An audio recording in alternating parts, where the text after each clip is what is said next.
जोहार झारखंड। जय झारखंड। साथियों, 2024 विधानसभा चुनाव का परिणाम सबके सामने आ चुका है। झारखंड राज्य में पुनः एक बार महागठबंधन की सरकार बनने जा रही है। शुभकामनाएं उनको।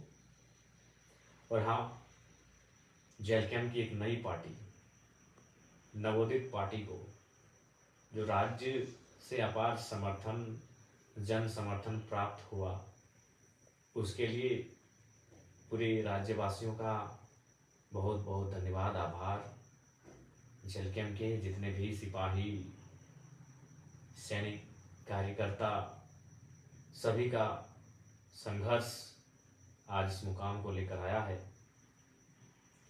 हालांकि आशाएं बहुत सारी थी और बिल्कुल वो दिखा भी, लेकिन वो क्या कहते हैं ना, हम लोग 2 साल की पार्टी हैं, अनुभव की थोड़ी सी कमी रही, लेकिन उसके बावजूद जो परिणाम हम लोग लेकर आए हैं आसान नहीं है। ये फर्स्ट जनरेशन पॉलिटिक्स है।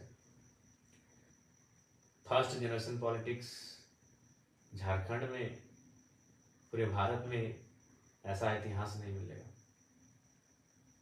विधायक हमारी पार्टी से कितने बने वो मायने है, उससे कई ज़्यादा मायने हैं कि हमारी पार्टी को पूरे राज्य में समर्थन कैसा मिला, अच्छा समर्थन मिला। इसके लिए सभी का आभार करते हैं, धन्यवाद करते हैं। हालांकि अगर व्यक्तिगत हमें निजी तौर पे पूछा जाए तो विधायक बनने के बाद जो मेरा व्यवहार है वही विधायक बनने से पहले भी हमारा वही व्यवहार था। यानी विशेष कुछ परिवर्तन नहीं आया है, क्योंकि बीते 3 साल तो हम लोग ऐसे ही बिना पद के पावर में जी रहे थे। अपने निडरता से, अपने एग्रेशन से लोगों के काम निकाल लेते थे, तो लोगों का काम बना देते थे। लेकिन खैर, ये कि संवैधानिक पद होता है, हमें लगता है कि ये फीलिंग तभी आएगी जब सदन के अंदर जाकर अपने बातों को रखेंगे, अपनी ओथ सेरेमनी में, शपथ समारोह में भाग लेंगे, तब शायद फीलिंग हो कि हाँ विधायक बने हैं।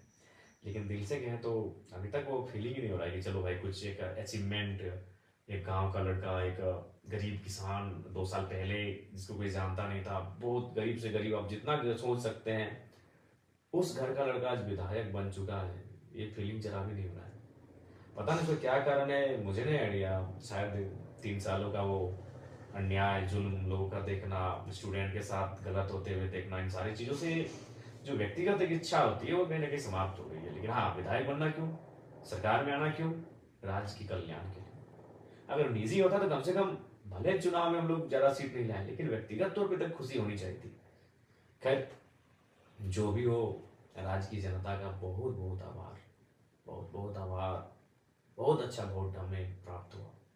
चाहे कोल्हान का जुग सलाई हो, ईचागढ़ हो, सरायकेला हो, खरसवां हो, ये 4 सीटें बहुत जबरदस्त रही।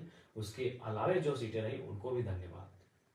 अगर आप दक्षिणी छोटा नागपुर की बात करें तो तमाड़ में अच्छा खासा वोट रहा, सिल्ली में अच्छा खासा वोट रहा, कांके और खिजरी में भी, यानी दक्षिणी में भी 4 सीटें बहुत लाजवाब रही। उसके अलावा बाकी सीटों पे हम लोग अच्छा किए। आप अगर बाकी उसके बाद उत्तरी छोटा नागपुर, जो हम लोग का स्ट्रॉन्ग जोन, जहाँ हम लोगों ने डुमरी तो कर विजय फतह किया, उसके अलावे टुन्नी में 45,000 के आसपास, गोमिया में 60,000 के आसपास, रामगढ़ और मांडू में 70,000। बहुत ही सरप्राइजिंग विनिंग है। हम लोग तो मान ही रहे थे कि वो सीट विनिंग है हमारी, उस सीट को विन करेंगे। चंदन क्यारी में दूसरा स्थान। तो ऐसे सिंधरी में भी 36,000 के आसपास। तो ओवरऑल बहुत अच्छा फीडबैक। पहला चुनाव, फर्स्ट अटेम्प्ट चुनाव, प्लस युवाओं की टीम, नए लड़के, कभी पॉलिटिक्स किए नहीं है, अगर किए नहीं तो कार्यकर्ता की हैसियत से किए हैं। एक किंग मेकर, एक नेतृत्वकर्ता की हैसियत से जो लड़के कभी पॉलिटिक्स किए नहीं हो, जो बहनें, वो जो महिलाएं, वो हमारी राजनीतिक दल में सम्मिलित हैं, उसके बाद भी इतना अच्छा प्रदर्शन, ये बहुत सुनहरा। और मैं बैरमो भूल रहा था, 60,000 बैरमो। हालांकि बैरमो की तमाम जनता का बहुत आभार, बहुत प्यार मिला। हालांकि मलाल तो रहा, असल फतह तो करने का उद्देश्य बैरमो ही था। लेकिन हम भी तो कोई 30 मार का थोड़ी है। एक दिन का कार्यक्रम दिए थे, एक ही सभा हम बैरमो में किए, हमारी हार का कारण वही रहा। 18 तारीख की शाम को अभी कितना प्लानिंग किया गया कि हमको वहाँ नहीं जाने दिया जाए, बैरमो एंट्री नहीं हो मेरा।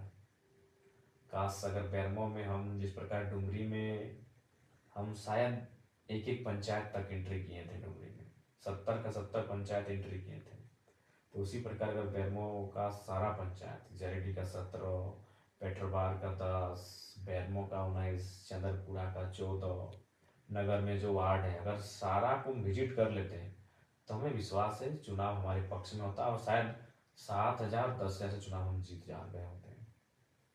लेकिन समय का अभाव था और हमने बैरमो के चुनाव को कार्यकर्ताओं पे ही छोड़ दिया था, क्योंकि अंतिम समय में निर्णय लिया था बैरमो चुनाव लड़ने का।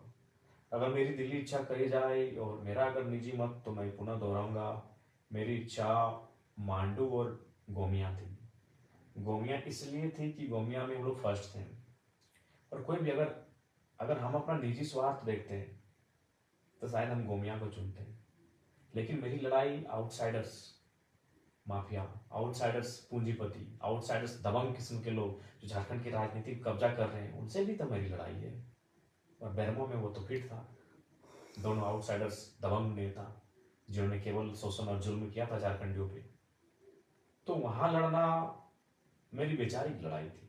मैं बैरमो को छोड़ नहीं सकता था, बैरमो से मैं भाग नहीं सकता था, जबकि मुझे भी मालूम है कि उस सीट संकट में ये डेंजर सीट है। डेंजर सीट इसलिए है कि लोकसभा के चुनाव में बैरमो से मुझे 53,000 वोट मिले थे, मैं तीसरे नंबर पे था, सबसे पीछे था टॉप में। तब टॉप जो 3 लीडर थे उनमें सबसे पीछे था, नीचे था। लेकिन फिर भी मैंने साहस किया, क्योंकि ये टाइगर का जिगरा है भाई, वो हार जीत से ऊपर की सोचता है। मैं बैरमो में इसीलिए कूदा था कि मेरा मानना है कि बैरमो जहाँ सीसीएल है, जहाँ बीसी आउटसोर्सिंग्स हैं, जहाँ डीबीसी हैं, तमाम योजनाएं हैं, वहाँ मैं आऊँगा तो आर्थिक न्याय की बात करूँगा। खैर बैरमो हार के भी मैं डुमरी में ही जीत के मैं देख लूंगा बैरमो को, टेंशन मत लीजिए। लेकिन अगर मैं बैरमो में आता, इससे अभी अनूप सिंह मिस्टर जीत गए हैं, शुभकामनाएं उनको, वैचारिक मतभेद है, कल भी रहेगा, लेकिन जो जनादेश है उसको तो सुनना होगा, उसको स्वागत करना होगा। तो अनूप सिंह जी को हमारी ओर से बधाई रहेगी। लेकिन आप भी जानते हो क्या करेंगे, डीओ उनके भाई को, रैक उनके जीजा जी को, ट्रांसपोर्टिंग उनके साले साहब को, बहनई को, जीजा को, साला को, भाई को। इसके अलावा अनूप सिंह जी कुछ विशेष आगे सोचेंगे नहीं। पूंजीवादी सोच के व्यक्ति हैं, साम्राज्यवादी सोच के व्यक्ति हैं, राजशाही सोच के व्यक्ति हैं, लेकिन फिर भी बैरमो के लोगों को जो भी उन्होंने निर्णय लिया है उसका भी स्वागत है। लेकिन हाँ, अगर ये आपका टाइगर जीत जाता तो फिर बैरमो से ही झारखंड को अगर तब्दील नहीं करते तो फिर हम बेकार करते हैं। अगर हम जीत के आते तो बैरमो में जितने भी वर्ग समुदाय के रहने वाले लोग हैं, हर एक वर्ग तक पहुंच कर कम से कम एक एक व्यक्ति को तो जरूर लेके आते हैं। अनूप सिंह जी जीत गए हैं, उनकी बिरादरी के बाहर शायद ही कोई व्यक्ति आपको डीओ में, ट्रांसपोर्टिंग में दिख जाएगा। दिख जाए तो अच्छी बात है और गनीमत है। अगर हम जीत जाते हैं तो एक एक समाज के व्यक्ति को वहाँ खोज के लेके आते हैं, क्योंकि आर्थिक न्याय का मतलब ही होता है हर एक समाज, हर एक तबका के पास आर्थिक स्थिति सक्षम होना। तो खैर जो जीत गई सो बात गई। लेकिन बैरमो के तमाम साथियों का बहुत बहुत धन्यवाद कि हमने एक दिन कार्यक्रम दिया और अपने वोट 60,000 तक पहुंचा दिए, बहुत बड़ी बात है, जीत है। बैरमो में हम अपना फ्यूचर देखेंगे, है फ्यूचर हमारा। और डुमरी का तो खैर वो भावनात्मक रहा है, डुमरी का आभार। उसके अलावा सभी टुंडी रहे, गोमिया रहे, सबको धन्यवाद, मांडू रहे। लेकिन विशेषकर जहाँ से मैं लड़ा हूँ, डुमरी बैरमो के तमाम कार्यकर्ता, आप निश्चिंत रहे। जयराम कुमार महातो डुमरी का विधायक थोड़ी है। क्या लगता है कि आपको आप हमें विधायक ही मान रहे हैं? जी नहीं, आप तो हमें राज्य का नेता मानते हैं। हम राज्य की आवाज है, हम राज्य का चेहरा है। बिल्कुल आप टेंशन मत लें, हमने जीता डुमरी है, नजर बैरमो, बागमारा, टुंडी में भी रहेगी, निश्चिंत रहिए आप। हम खड़ा है, ये पागल जिद्दी जुनूनी टाइगर आपका खड़ा है, टेंशन मत लीजिए। आपके समर्पित भाव को बहुत बहुत शुक्रिया, बहुत समर्पण आपने दिखाया चुनाव में। और हाँ, यहाँ कहेंगे कि थोड़ा जुलूस वगैरह जो है इसको थोड़ा कट आउट कीजिए और कोशिश कीजिए काम पे लग जाए। और अगर आप जुलूस निकालते हैं तो अपने पंचायत में दिन को निकालिए, रात को बिल्कुल भी नहीं। दिन को निकालिए और कोई भी हमारे कार्यकर्ता है किसी प्रकार का ऐसा कुछ मतलब नहीं करेंगे जिससे कि पार्टी की छवि धूमिल हो। और विशेषकर जेएमएम के साथियों से कहेंगे, देखिए चुनाव 20 वर्षों तक जनता ने आपको जनादेश दिया था। अब उसी जनता ने अगर आपको जनादेश नहीं दिया है तो उसका सम्मान कीजिए। हार के बाद आपके कुछ कार्यकर्ता देखें कुछ घटनाएं ऐसी घट रही हैं, हम चाहेंगे कि बदले के भाव से नहीं बदलाव के भाव से मिलकर काम करते हैं। आइए जेएमएम के साथी डुमरी में मिलकर काम करते हैं, तमाम योजनाओं को गांव-गांव तक खेत खलिहान तक पहुंचाते हैं। और ये सभी संभव होगा जब वो क्या करते हैं ना, मिलकर काम करते हैं। पक्ष विपक्ष चुनाव में फिर देख लेंगे, आलोचनाओं को फिर चुनाव में देख लेंगे। चलिए अभी डुमरी के लिए आगे हाथ बढ़ाते हैं, मिलकर काम करते हैं। सभी से आग्रह होगी और विशेषकर युवाओं आपसे कहेंगे, आज आप जयराम महतो को अपने स्क्रीन में देख रहे हैं वीडियो के माध्यम से। ये वही जयराम महतो है जो 2 साल पहले यही तोपचांची और जिस डुमरी से मैं विधायक बना, वही डुमरी जहाँ से बसें निकल कर आती थी, बसें गुजरती थी वहाँ से। उन बसों का नाम आनंद बस, शिवम, बुंदेला, विजय, पम्मी, राजू, निर्मल, ऐसे 1 दर्जन बस हजारीबाग होते हुए धनबाद और धनबाद होते हुए हजारीबाग आवागमन होता था। उन बसों पे हम लोग झगड़ा करके चढ़ते थे, भाड़ा नहीं देंगे, 2 रुपया से ज़्यादा नहीं देंगे, 5 रुपया देंगे। और हार्डली गिरफ्तार आते थे 10 रुपये, 2 रुपया से वो कहानी शुरू हुई थी, 5 रुपया से होकर 10 रुपया तक पहुंची थी। अभी क्या भाड़ा है मुझे नहीं पता, क्योंकि अब तो हम लोग मान के चलिए दोस्तों के स्कॉर्पियो में चलते हैं। 40 रुपया है, यानी आज 40 रुपया हो गया है भाड़ा। और मेरा मैंने 2 रुपया से शुरुआत की थी बसों का सफ़र। एक इंटर ऑफ साइंस के स्टूडेंट जब राजगंज ट्यूशन जाते थे, अब 2 साल पहले की बात करें, आंदोलन से पहले, तो यही मैंने अपने मास्टर्स को कंप्लीट करके पीएचडी को ज्वाइन किया था। यानी जो लड़के को आप देख रहे हैं आज एक विधायक के रूप में, ये लड़का कल्पना सोरेन जी की तरह कोई राजघराने से नहीं। पाकुड़ की जो विधायक बनी आलमगीर आलम की अर्धांगिनी, उनकी तरह कोई राजघराने की नहीं है। मेरे हिसाब से राजघराना मतलब विधायक का घर, मैं उसको राजघराना कहता हूँ। सुन लीजिए पहली बात को। पूर्णिमा साहू जी जमशेदपुर से जीती, जो रघुवर दास की पुतोहू है, मैं उस राजघराने से नहीं हूँ। तो जयराम कुमार महतो को बड़ी करीब से आप देखिए। आज से महज 3 साल पहले मेरी तस्वीर शायद सोशल मीडिया में होगी, जाके देखिएगा। एक दुबला पतला सा लड़का, मासूम सा लड़का, मासूमियत चेहरे में, आंखों में एक सपना कि कुछ करेंगे। वो सपना कुछ बनने का, कि गरीब परिवार से संबंध रखते हैं, बहुत खर्च हुआ है पढ़ाई लिखाई में, तो कुछ बने। क्या बने? कुछ भी, कोई बहाली आए उसको भरें, टीचर की बहाली हो, प्रोफेसर की बहाली हो। और उससे पहले जब पीएचडी नहीं किए थे तो उससे पहले सीआरपीएफ की बहाली हो, आर्मी की बहाली हो, रेलवे की बहाली हो। उन बहालियों को फॉर्म भरना, उनके लिए मेहनत करना, ये चीज़ रहा है। वही लड़का आपके सामने आज आपके स्क्रीन में है। और यकीन मानिए वो लड़का विधायक है। हालांकि हमको ज़्यादा कोई एक्स्ट्रा फीलिंग नहीं हो रहा है विधायक बनने का, लेकिन आप यकीन कीजिए ये जयराम महतो विधायक है। मैं ये आपको इसलिए संदेश दे रहा हूँ कि सपने देखिए, मेहनत कीजिए, संघर्ष कीजिए। कौन जानता था जयराम महतो को? आज मीडिया में भले नेगेटिव बोले या पॉजिटिव बोले, आज देश की जितनी भी नेशनल मीडिया है, एक 30 सेकेंड ही सही जयराम महतो का नाम उनको लेना पड़ता है। कोई नहीं जानता था जयराम महतो को। जयराम महतो खुद जयराम महतो को नहीं जानता था। कौन है जयराम महतो? ही जयराम महतो। क्या था दिनचर्या हमारा? सुबह मॉर्निंग में उठना, घर से 600-700 मीटर दूरी में मैदान फुटबॉल का, वहाँ दोस्तों के साथ आकर सुबह वही बैठकर डिस्कशन, वहाँ से जोरिया तक जाना, जोरिया में फिर नहाना धोना और बसों में बैठकर फिर कॉलेज तक पहुँचना, फिर कॉलेज से रिटर्न आना, बीच में 2-4 घंटों का ट्यूशन लेना, शाम को एनी हाउ खेल का मैदान, चाहे फुटबॉल हो, क्रिकेट हो या वॉलीबॉल, ये 3 चीज़ों का शौकीन। एनी हाउ कुछ भी हो जाए, मौसम खराब हो, कोई मतलब नहीं, 2-3 घंटा खेल के मैदान में, फिर रात को ट्यूशन, सेल्फ स्टडी, फिर सुबह फिर एक दौर आया जब मास्टर ऑफ आर्ट्स यानी एमए की परीक्षा को मैंने इंग्लिश लिटरेचर से प्रथम श्रेणी से उत्तीर्ण किया पीके रॉय मेमोरियल कॉलेज से।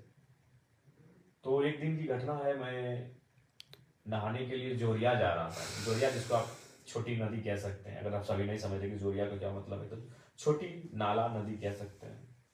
तो वहाँ कुछ हमारे बगल में जो एक सरकारी +2 हाई स्कूल है, बच्चे क्लास को छोड़ के बाहर बैठे थे। तो बच्चों को तो पहले हमने चूंकि पकड़ा उनको अपने साथियों के साथ, उनको पकड़ के प्रिंसिपल के पास हम लोग कंप्लेन करने के लिए गए कि सर क्या हो रहा है, स्कूल का टाइम है, आपके बच्चे जोरिया के किनारे घाट में बैठे हैं नदी के सामने। तो प्रिंसिपल साहब ने बड़ी मार्मिक बात कही कि जराम बाबू, सरकारी विद्यालयों की व्यवस्था ऐसी है कि शिक्षक की कमी है और हम लोग मेंटेन नहीं कर पाते हैं। तो बातों बातों में उन्होंने कहा कि आप भी तो सुने इसी साल एमए पास किए हैं, तो एक काम कीजिए, जब आप एमए पास किए हैं और जाहिर सी बात है आप कंपटीशन वगैरह की तैयारी करेंगे, नौकरी पाने की तैयारी करेंगे, तो जब तक वो नहीं होता है तब तक आपसे अनुरोध है कि 2 घंटा आप हमारे स्कूल में क्लास ले लीजिए। हम गए थे शिकायत करने के लिए कुछ बच्चों का कि बाहर भाग के आए हैं स्कूल के टाइम में, और हमें क्या, हमें उल्टा प्रिंसिपल ने कहा कि आप पढ़े लिखे हैं तो 2 घंटा पढ़ा दीजिए। बोला ठीक है सर, पर उन्होंने कहा कि ठीक है, लेकिन एक कंडीशन है कि आप एक आवेदन लिख के दीजिए और अपना जो सारा सर्टिफिकेट्स एमए का, बीए का, इंटर का और मैट्रिक का सर्टिफिकेट इंक्लूड करके कि हम भाई निःशुल्क शिक्षा देंगे, भविष्य में आप किसी प्रकार का दावा नहीं करेंगे। बोले ठीक है सर। हम गए थे भाई शिकायत करने, अब तो हम खुद प्रिंसिपल महोदय की बातों में या बात भी ऐसा विषय उन्होंने कह दिया कि पढ़े लिखे हैं। तो फिर हमने कहा ठीक है, तो वो शायद सितंबर का महीना था, 2017 का टाइम था। हमने उसी साल जुलाई अगस्त में मास्टर ऑफ आर्ट्स को कंप्लीट किया था। और जब गए क्लास लेने के लिए तो पहला ही दिन जो माहौल क्रिएट हुआ, चूँकि आप भी जानते हैं कि पूरे राज्य ने मेरे भाषणों को सुना, तो लीडर और लेक्चरर में एक क्वालिटी समान होती है कि जब वो अगर बेहतरीन लेक्चरर हो, बेहतरीन लीडर हो, तो जब वो बोलता है तो लोग सुनते हैं। तो वही क्लास में मेरे साथ हुआ। जब मैं बच्चों को पढ़ाने लगा, जब मैं उनको एक्सप्लेन करके समझाने लगा, तो पूरा क्लास सन्नाटा, शांत और सुनने लगे। तो इससे क्या हुआ कि डिमांड्स बढ़ गई और प्रिंसिपल ने रिक्वेस्ट किया कि नहीं, हम तो आपको ऐसे ही बोले थे कि भाई टीचर की कमी है, लेकिन अब आपसे रिक्वेस्ट होगा जब तक आप कुछ बनते नहीं है, कुछ करते नहीं अपने लिए, तो 1-2 घंटा पर डे निकाल के यहाँ बच्चों को पढ़ा दीजिए। वो सिलसिला चलता गया चलता गया और 4 साल बीत गए। यकीन मानिए 4 साल। एक एमए का लड़का, गरीब का घर का लड़का, जिसको ठीक से मेंटेन नहीं होता है, वो फ्री में पढ़ा रहा है, कहाँ हाई स्कूल में फ्री निःशुल्क शिक्षा दान दे रहा है। कई बच्चे हमारे पास आए कि सर आप अच्छा क्लास लेते हैं तो हम लोग ट्यूशन पढ़ना चाहते हैं। हमने कहा नहीं यार, टाइम कहाँ है हमारे पास ट्यूशन का, एक तो तुम लोग स्कूल में पढ़ाते हैं, फिर ट्यूशन बोलोगे, हमको खुद पीएचडी कर रहे हैं, हमको कॉलेज वगैरह जाना होता है, और हाँ ये शाम को ट्यूशन वगैरह नहीं। मेरी एक आदत हमेशा रही है, शाम को ट्यूशन नहीं भैया। क्यों? खेल का मैदान 2-3 घंटा में क्रिकेट लंबा चौड़ा चौका छक्का उड़ाइए, फुटबॉल में किक लगाइए और वॉलीबॉल का पंच लगाइए। तो वहाँ कंप्रोमाइज नहीं था ये चीज़ें। तो फिर अचानक 2021 17 से 21 तक मैंने लगातार निःशुल्क बच्चों को पढ़ाया टीपीआई स्कूल। आज भी बच्चे जो मेरे पढ़े लिखे हैं उनसे कभी बातचीत हो तब बातचीत कीजिएगा। बड़ा मेमोरेबल 4 साल रहा है, बहुत मेहनत से मैंने पढ़ाया, फ्री में पढ़ाया, 1 भी रुपया नहीं। किस टाइम बेरोजगारी का दौर, एमए पास किया हुआ लड़का जब नौकरी की तलाश करता है, 2 पैसे कमाने की सोचता है, और मैंने फ्री पढ़ाया क्योंकि मेरा नेचर शुरू से गजब का रहा है। आज वही नेचर कारण में विधायक हूँ।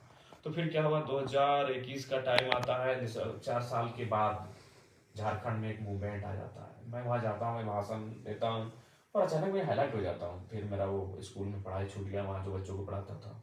मेरी पीएचडी भी काफ़ी स्लो हो गई, बहुत स्लो हो गई मेरी पीएचडी। और फिर इस मूवमेंट में मैं अपने आप को झोंकता हूँ, फिर लगातार सभा, भाषण, और 2000 सभा को मैं मतलब एक बेहतरीन सभा मैंने 2000 किया है। अब अगर ऐसे कहेंगे नुक्कड़ सभा तो 3000 चले गए होंगे। और आज झारखंड राज्य के चेहरे के रूप में आपके सामने हूँ। 2 साल पहले मैं कुछ नहीं था। मेरे गांव के शायद सभी लोग मुझे ना पहचानते हो, सच कह रहे हैं। मेरे गांव के शायद सभी लोग मुझे नहीं पहचानते हैं, हाँ। लेकिन आज दिल्ली में इस लड़के की चर्चा हो रही है। इसलिए मैं आपको ये कह रहा हूँ, मैं अपनी तारीफ नहीं कह रहा हूँ, मैं इसलिए आपको कह रहा हूँ कि सपने देखिए। जो युवा कहते थे I hate politics, I hate politics, यकीन मानिए जयराम महतो के आने के बाद, जयराम महतो की विधायक बनने के बाद शायद वो कहेंगे आई लव पॉलिटिक्स। और करना होगा, पॉलिटिक्स से लव करना चाहिए, क्योंकि अगर आप पॉलिटिक्स से लव नहीं करते ना तो सोच लीजिए आप देश से भी लव नहीं करते। क्यों मालूम है ना? आपका देश पॉलिटिकल है। आपका देश इंडिया जो है वो पॉलिटिकल कंट्री है। बिना पॉलिटिक्स से कुछ काम नहीं होगा। पॉलिटिक्स मतलब क्या? देश चलाने के लिए नियम चाहिए। नियम कौन बनाते हैं? पॉलिटिशियन। तो जो लोग कहते हैं आई हेट पॉलिटिक्स, मतलब वो अपने देश से हेट करते हैं, कॉन्स्टिट्यूशन से हेट करते हैं, इसका मतलब। तो इसलिए आई हेट पॉलिटिक्स करने वाले युवा शायद जयराम महतो को देखकर अब आई लव पॉलिटिक्स की गाथा आवाज को बुलंद करेंगे। ठीक है, सपने बड़े देखिए, सपनों को पूरा करने के लिए पागल हो जाइए। जैसे आज हमने, बिल्कुल पागलपंती की हद है। कभी करीब से देखिएगा हमारे आंखों को, हमारे चेहरे को। बहुत झेला है इन 3 सालों को, खासकर ये जो 40 दिन पार हुआ ना साथी, क्या बताएं, बहुत झेला है। सपने देखिए, मेहनत कीजिए उसे पूरा करने के लिए। आज जीत हार छोड़िए, आज चर्चा का विषय अगर है तो संघर्ष के कारण है। इसलिए आप सभी से आग्रह है, मेहनत कीजिए। पुनः डुमरी और बैरमो को धन्यवाद, क्योंकि मैं वहां से स्वयं प्रत्याशी था। बाकी तमाम झारखंड को धन्यवाद, क्योंकि मेरी पार्टी के तमाम जो कैंडिडेट्स रहे उनको बहुत जोरदार समर्थन मिला। सबको धन्यवाद। जोहार, नमस्कार, आदाब, जय हिंद, जय भारत, जय झारखंड। और बस यही कहेंगे, सबका शुक्रिया। मिल के काम करते हैं। जय वालों को भी कहेंगे, ये आपसी मनमुटाव को छोड़िए।